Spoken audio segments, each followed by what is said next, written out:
बरं लाडक्या बहिणींनो आणि लाडक्या ताईंनो, मुख्यमंत्री माझी लाडकी बहीण योजना आणि त्याचा 25व्या हप्त्याबद्दल एक मोठी अपडेट आलेली आहे. स्वतः आदितीताई तटकरे यांनी याबद्दल एक मोठं वक्तव्य केलेलं आहे. तर ती लाडक्या बहिणींनो तुमच्यासाठी आनंदाची बातमी असणार आहे. खुशखबर, खुशखबर, खुशखबर असणार आहे. आता लाडक्या बहिणींनो आपल्याला आतुरता लागलेला आहे 25वा हप्ता म्हणजे जुलै महिन्याचा हप्ता कधी भेटतो, कोणाला भेटतो, बरोबर? यामध्ये आदितीताई तटकरे यांनी याबद्दल मोठी अपडेट दिलेली आहे. लाडक्या बहिणींनो महिलांसाठी खुशखबर आहे. ₹1500 कधी भेटणार आणि सोबतच हे जे पैसे आहेत तुमच्या अकाउंटला क्रेडिट क्रेडिट होणार याबद्दलची एक मोठी न्यूज आलेली आहे.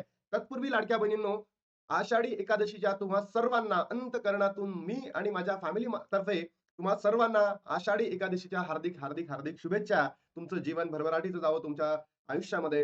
विठ्ठल आणि मोठा आशीर्वाद द्यावा आणि तुमचं जीवन इथून सुखमय, समृद्धमय जावं ही ईश्वरचरणी प्रार्थना करतो आणि तुम्हा सर्वांना शुभेच्छा देतो. तर लाडक्या बहिणींनो, चला काय आहे ती खुशखबर जाणून घेऊयात.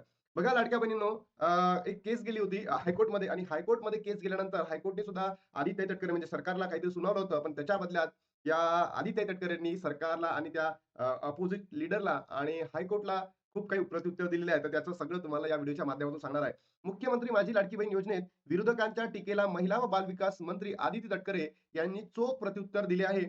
योजना बंद होणार नसल्याचे स्पष्ट केलेले आहे. बघा, लाडक्या बहिणींनो काय सरळ सांगितलेलं आहे, की आदितीताई तटकरेंनी योजना बंद करणार नाहीयेत. म्हणजे योजना ही सुरूच राहणार आहे. पण याच आदितीताई तटकरेंना माझा एक प्रश्न आहे, की ज्या बहिणींनी ई-के-वाय-सी केली नाही, त्यांना डबल ई-के-वाय-सी करण्याची संधी तुम्ही कधी देणार आहेत? ज्या एकल बहिणी होत्या, त्यांना वडील नव्हते, भाऊ नव्हते, पती नव्हते, त्या एकल बहिणींनी काय करावं याबद्दल सुद्धा तुम्ही इथे सांगावं. कारण की असंख्य माझ्या लाडक्या बहिणी अशा आहेत, त्या पात्र असून सुद्धा आता तुमच्या ई-के-वाय-सीच्या प्रक्रियेमुळे त्या अपात्र झालेल्या आहेत. तर लाडक्या बहिणींनो तुम्हाला काय वाटतं नक्की कमेंट बॉक्समध्ये सांगा.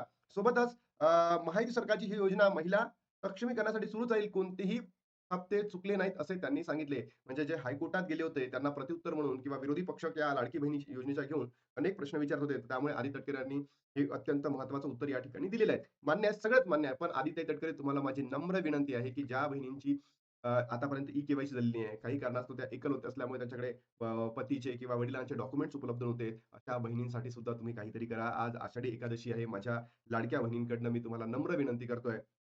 माहिती माहितीची महत्वाकांक्षी मुख्यमंत्री माझी लाडकी बहीण योजना नेहमीच चर्चेत असते. कधी त्यावरून मिळणाऱ्या पैशाच्या मुद्द्यावरून, तर कधी त्यातील गैरप्रकार उघडकीस आल्यामुळे, तर कधी ई-के-वाय-सीच्या मुद्द्यावरून या योजनेतील फसवणुकीचे अनेक प्रकार समोर आले आहेत. अनेकांनी त्याचा गैरफायदा घेत पैसे लाटल्याचेही उघड झाल्यानंतर आता आळा घालण्यासाठी रोखण्यासाठी पडताळणी करण्यात आली होती. अनेक लाभार्थ्यांची नावे त्यातून वगळण्यात आल्यावर कित्येकांना योजनेचा हप्ता आणि दर महिन्याला मिळणे पैसे बंद झाले. मात्र त्यावरून विरोधकांनी टीका करण्यास सुरुवात केली आणि ही योजना बंद होणार, लाडक्या बहिणींची गरज संपली, आता ही योजना बंद होऊ शकते असे म्हणण्यास सुरुवात केली.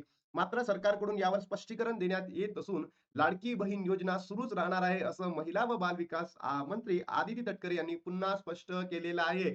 बघा लाडक्या बहिणींनो, ही ज्याही तुम्ही बहिणी आता पात्र ठरलेल्या आहेत त्यांच्यासाठी तर आनंदाची बातमी आहे. कारण ही योजना आता कधीच बंद होणार नाही असं आदित्य तटकरेंनी म्हटलं.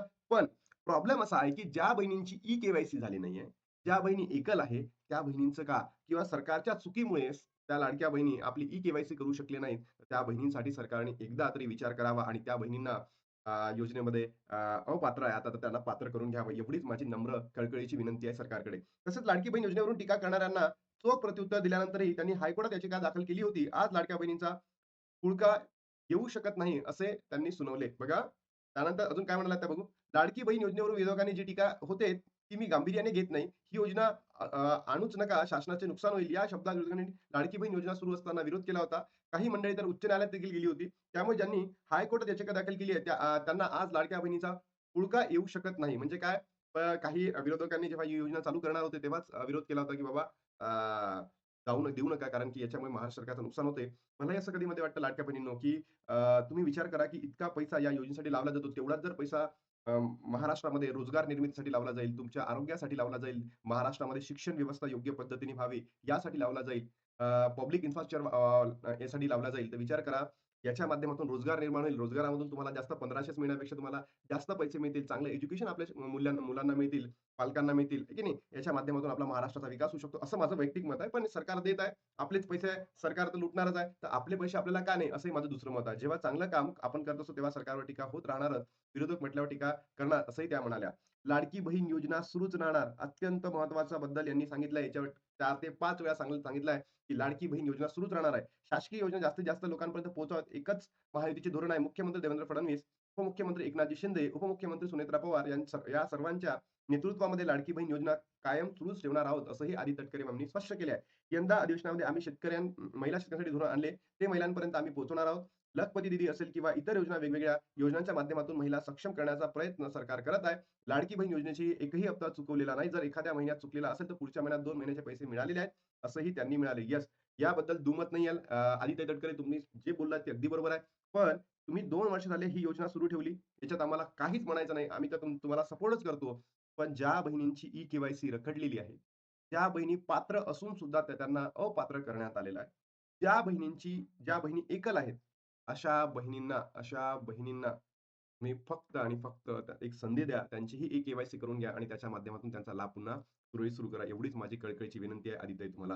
लाडकी बहीण आदिताईंनी जे काही वक्तव्य दिलं याबद्दल आपण त्यांचा कृतज्ञ राहू. त्यांनी आय होप की आता तुमचा जो हप्ता आहे तो कधीच बंद होणार नाही. पण त्यांनी जे म्हटलेलं आहे की बाबा दरवर्षी ई-के-वाय-सी होणारच. त्याच्या माध्यमातून ई-के-वाय-सी नंतर ज्या लाडक्या बहिणी पात्र होतील त्यांनाच पैसे मिळतील. तर म्हणून ती लवकरात लवकर सुरू करावी आणि ज्या बहिणींनी आतापर्यंत ई-के-वाय-सी केली नाही किंवा एकल बहिणी आहेत, त्यांनाही लवकरात लवकर ई-के-वाय-सीमध्ये पात्र करून त्यांचाही लाभ सुरळीत चालू करावा एवढी मागणी करतो. लाडक्या बहिणींनो तुम्हाला एक प्रश्न विचारायचा आहे की जो येणारा पुढचा महिना आहे ऑगस्टचा आणि या ऑगस्टमध्ये जुलै आणि ऑगस्टचे पैसे एकत्र मिळावे का? कारण की रक्षाबंधन आहे. तर रक्षाबंधनानिमित्त जुलै आणि ऑगस्टचे 3,000 एकत्र मिळावे का? वाटतं का तुम्हाला? तर नक्की कमेंट बॉक्समध्ये सांगा. आता थांबतो आणि भेटतो तुम्हाला नवीन व्हिडिओमध्ये. तोपर्यंत जय हिंद, जय महाराष्ट्र, जय श्रीराम.